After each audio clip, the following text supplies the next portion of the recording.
সবজির দাম খুবই চড়া। আমি তো আগেও বাজার করতাম, এখনও বাজার করতে আসি। আমি আসলে বিশেষ কোনো পরিবর্তন 2024 বা 2025-এর মধ্যে দেখিনি। দাম আমার কাছে বেশ চড়া মনে হচ্ছে।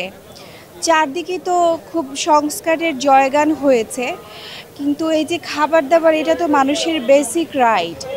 আমার মনে হয় এই যে বাজারে দ্রব্যমূল্যের এত দাম, মানে দ্রব্যমূল্য এত বেশি, যারা মধ্যবিত্ত বা প্রান্তিক উপার্জনের মানুষ, তাদের জন্য আসলে কষ্ট হয়ে যাচ্ছে বা যাবে।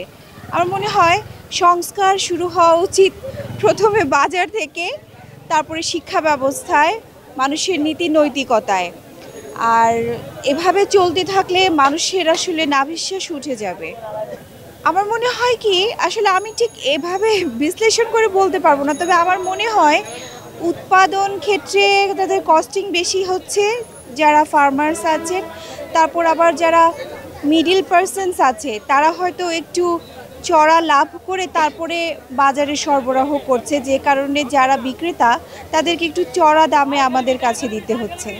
দামটা হচ্ছে একটু দাম বেশি মনে হচ্ছে, মানে সাধারণ জনগণ কিনতে পারবে না। যে মোটামুটি যে জনগণটা আছে, ওরা কিনার সাধ্য নেই।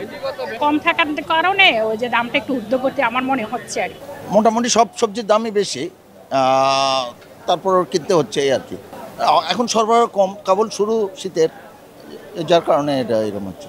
যেমন লাউ স্বাভাবিক দামই আছে, আগের মতোই আছে, বা সবচেয়ে বেগুনের দাম বেশি। তাছাড়া অন্যান্য সবজি স্বাভাবিক দামে কিনবে, মানে আগের মতোই কিনতে হচ্ছে।